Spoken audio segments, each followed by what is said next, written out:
오케이. 다음.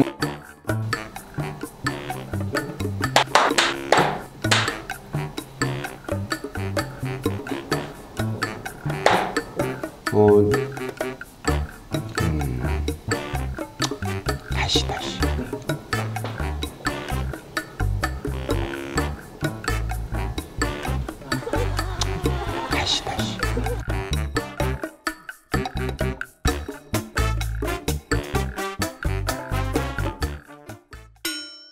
안녕하세요. 오늘은 2020년도에 개정된 부동산 관련 주요 제도에 대해서 설명해 드리겠습니다.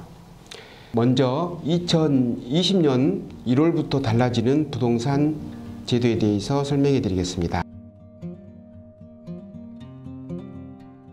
먼저 조정지역 내 다주택자가 10년 이상 장기보유주택을 양도할 경우 한시적으로 양도소득세를 중과하지 않고 또 장기보유공제 혜택도 주기로 했습니다. 이 사실은 지난 12.16 부동산 종합대책에서 발표되었고 최근 국무회의 의결되었지만 법에는 최신화가 되지 않은 상황입니다. 2주택자 이상 다주택자에 대해서 10년 이상 장기 보유한 주택을 2019년 12월 17일부터 2020년 6월 30일까지 양도할 경우에 1세대 2주택에 대해서는 10% 중과했던 것을 3주택 이상자의 경우에는 기본세액의 20%포인트를 더 가산해서 부담하도록 되어 있었지만 중과하지 않는 것으로 했습니다. 또한 장기보유 공제도 공제 혜택을 허용해 주는 것으로 신설되었습니다. 여기 부분에서 우리가 주의해야 할 것은 양도소득세 부담이 커서 양도를 못하고 있을 경우 이 기간 내에 양도할 것을 권유드립니다. 다주택자가 일부 주택을 증여하려고 할 경우 증여세가 많아서 증여하지 못한 상황이 많이 발생되고 있는데 이 경우에도 자금 부담 없이 양도될 수 있는 방법도 있으니까 참고해 주십시오. 다음은 9억 원 초과 고가주택 양도 시 장기보유 특별공제 요건에 2년 고지 요건이 추가됐습니다.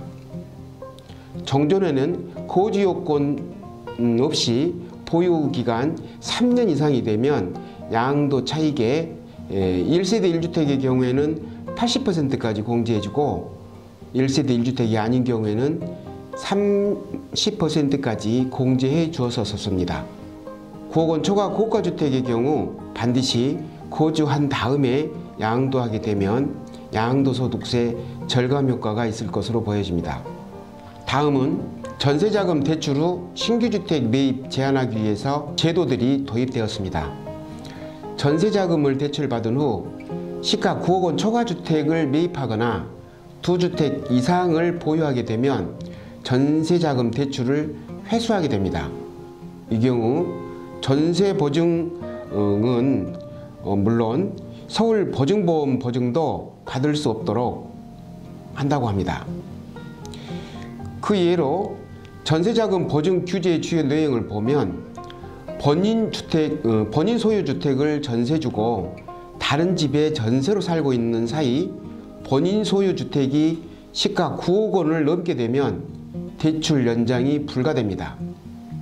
그리고 규제 시행 전 전세보증 대출을 받은 고가주택 보유자가 전세금 상승으로 추가 전세자금 대출을 받을 경우 대출이 불가됩니다. 전세대출을 받은 전세 세입자가 고가주택을 구입한 경우 간병이나 전근, 교육, 그리고 부모 봉양 등 사유가 있다 하더라도 전세대출이 회수됩니다. 고가주택 보유자가 불가피한 사유로 인해서 전세대출을 받으면 양쪽 주택 모두에 가족이 거주하고 다른 광역시 거주 요건이 모두 다 적용돼야 됩니다. 따라서 본인이 소유하고 있는 주택이 2주택 이상이 되거나 시가 9억 원이 넘어간다라고 하면 전세 대출을 할 때 반드시 체크해 봐야 할 부분입니다. 다음은 주택 취득 시 취득세율이 일부 변경되었습니다. 정전에는 주택 취득 시 취득세율이 6억 이하이면 1%, 6억에서 9억 원까지는 2%, 9억 원을 초과하면 3%를 적용했었습니다. 그런데 이제 6억 원 이하이면 1%, 9억 원 초과이면 3%는 변함이 없는데 6억 원에서 9억 원까지는 일정한 산식에 따라서 전체 취득가액의 2% 이내로 부담하도록 되었습니다. 1세대 4주택 이상의 주택을 취득할 경우 취득세율은 일반세율 4%를 그대로 적용하게 됩니다. 취득가액이 각 구간별 취득세가 차이가 나기 때문에 6억 원에서 9억 원까지의 주택 취득을 할 경우에 각별히 주의하셔서 자금 조달 계획에 유념해 주시기 바랍니다. 다음은 2020년 2월부터 달라지는 부동산 제도에 대해서 말씀드리겠습니다. 2월 21일부터 부동산 실거래 신고 기한이 기존 60일에서 30일로 단축됩니다. 계약이 무효가 되거나 취소가 되는 경우에도 해제 등 확정된 날로부터 30일 이내에 부동산 실거래 신고를 해야 합니다. 어기면 500만 원 이하의 과태료, 허위로 신고한 경우 3천만 원 이하의 과태료가 부과될 수 있습니다. 2020년 3월부터 달라지는 부동산 제도에 대해서 설명해 드리겠습니다. 주택 취득 시 취득자금 조달 계획서 제출 대상이 확대되고 거래에 대한 해명 요구도 강화되고 있습니다.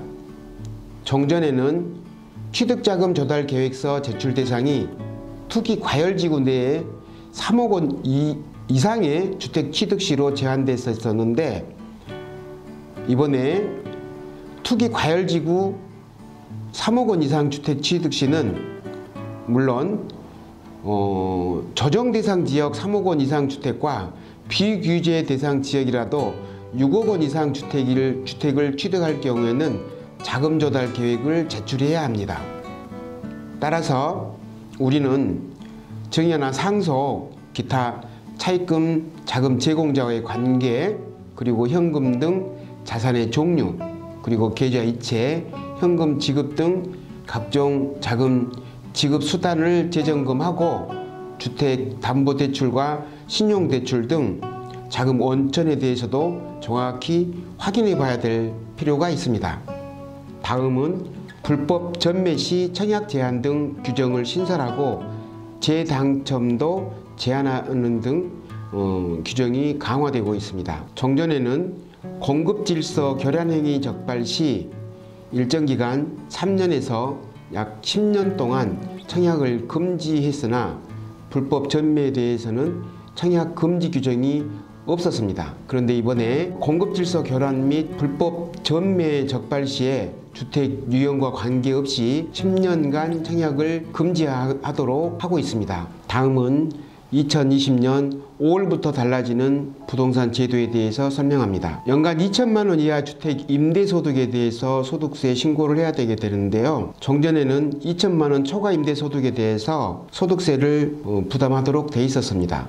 그런데 이번에 개정이 되면서 그 이하라도 소득세 신고를 하고 세부담을 할 수 있도록 개정되었습니다. 임대소득이 같더라도 주택의 크기나 또 가격, 소득자 본인의 종합소득금액, 임대등록 여부 등에 따라서 그 세부담 차이가 각별로 다 차이가 있으므로 잘 체크해서 신고 계획을 잘 잡으면 될 것 같습니다. 2020년 7월부터 달라지는 부동산 제도, 2000년도에 도입된 도시공원 일몰제가 2020년 7월로 최초 시행될 예정입니다. 도시계획 시설상 도시공원으로 지정된 뒤 공원 조성을 하지 않았을 경우 도시공원에서 해제되는 상황에서 만들어진 제도입니다. 도시공원 일몰제라고 하는 것은 실제 각 지자체에서 도시계획시설로 지정을 해놨는데 각 사유지가 도시공원으로 지정된 지 20년 이상 동안 도시공원으로 사용되지 않게 되면 재산상의 불이익이 있다라고 하여 가지고 일부 헌법 위반의 소지가 있어서 그 결과물로 도시공원 일몰제가 시행되는 데에 따른 조치입니다.